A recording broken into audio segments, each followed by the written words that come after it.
Without a doubt, one of the most common objections hurled against the Old Testament by skeptics and atheists is that of the Canaanites. They more or less claim that since God ordered the children of Israel to annihilate the Canaanites, he can't be a just God, and that this is therefore a contradiction with God's moral character as portrayed in the Bible. Now, one way to deal with this objection is to point out to the atheist or skeptic that if God doesn't exist, then no one can claim anything is really wrong, because it would just be their opinion versus the opinions of others. So there would be no such thing as an objective right and wrong. However, the atheist or skeptic might persist by saying, well, it's still a problem for you because your worldview claims that God is just. So how do we respond to this? Well, just like with any Bible passage, it's always important to get some context. Because when we put this together, it's going to be very easy to see that God didn't just arbitrarily command Israel to utterly destroy the Canaanites, but rather he had reasons for it, and he actually tells us those reasons. So let's take a look at Leviticus chapter 18, verses 21 through 29. And thou shalt not let any of thy seed pass through the fire to Molech, neither shalt thou profane the name of thy God. I am the Lord. Thou shalt not lie with mankind as with womankind. It is abomination. Neither shalt thou lie with any beast to defile thyself therewith. Neither shall any woman stand before a beast to lie down thereto. It is confusion. Defile not ye yourselves in any of these things, for in all of these the nations are defiled which I cast out before you. And the land is defiled. Therefore I do visit the iniquity thereof upon it, and the land itself vomiteth out her inhabitants. Ye shall therefore keep my statutes and my judgments, and shall not commit any of these abominations, neither any of your own nation, nor any stranger that sojourneth among you. For all these abominations have the men of the land done, which were before you, and the land is defiled. That the land spew not you out also, when ye defile it, as it spewed out the nations that were before you. For whosoever shall commit any of these abominations, even the souls that commit them shall be cut off from among their people.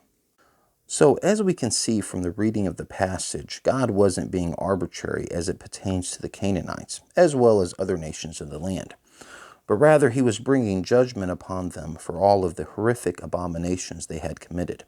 And one of those abominations was child sacrifice. They were sacrificing their babies to the false god Molech.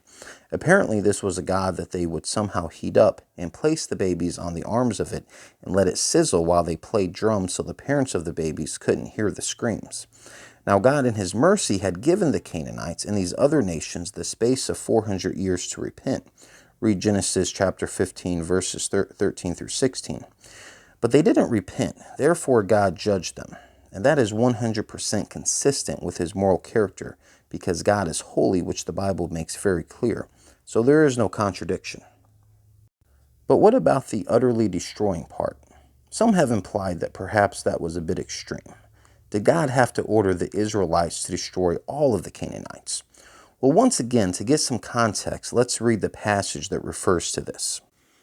So let's take a look at Deuteronomy chapter 7, verses 1 through 5.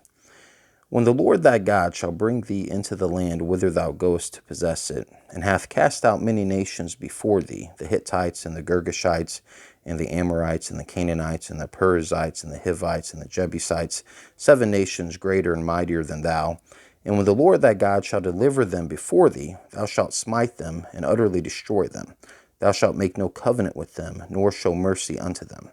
Neither shalt thou make marriages with them. Thy daughter thou shalt not give unto his son, nor his daughter shalt thou take unto thy son. For they will turn away thy son from following me, that they may serve other gods. So will the anger of the Lord be kindled against you, and destroy thee suddenly. But thus shall ye deal with them. Ye shall destroy their altars, and break down their images, and cut down their groves, and burn their graven images with fire. Now, when it comes to this passage, scholars have offered 2 interpretations. One interpretation is that when it says utterly destroy, it's saying it in a hyperbolic sense. Just like if someone on a football team said that we're going to destroy the other team, of course they don't mean that literally. They just mean that they're going to do what they have to do to win. So this passage could be saying that the Israelites were going to do what they had to do to drive the Canaanites and the other nations from the land. Verse 1 mentions how God has cast out many nations before them. That's a very interesting choice of words. Is the casting out referring to annihilation or just pushing them out of the land?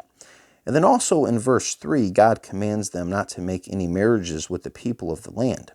But why would he command that if he was commanding them to destroy the Canaanites completely? So when someone examines this passage a little closer, they have to conclude that it's at least possible that some of the language is hyperbolic. But let's say it is completely literal, and that God did command Israel to literally kill all of the Canaanites. What then? Well, as I said before, God was judging the Canaanites and these other nations for the sins they committed. So if he was commanding Israel to actually wipe them out, he would be just in doing so. God is the giver of life, and therefore he has the right to take it. None of us are guaranteed a certain amount of time. But of course, if Christianity is true, which I believe it is, then no one ever really dies. They just change locations. However, regarding this passage, whichever interpretation you go with, there isn't any kind of contradiction. Well, guys, that's the video. So let me know what you think. And remember to like and subscribe.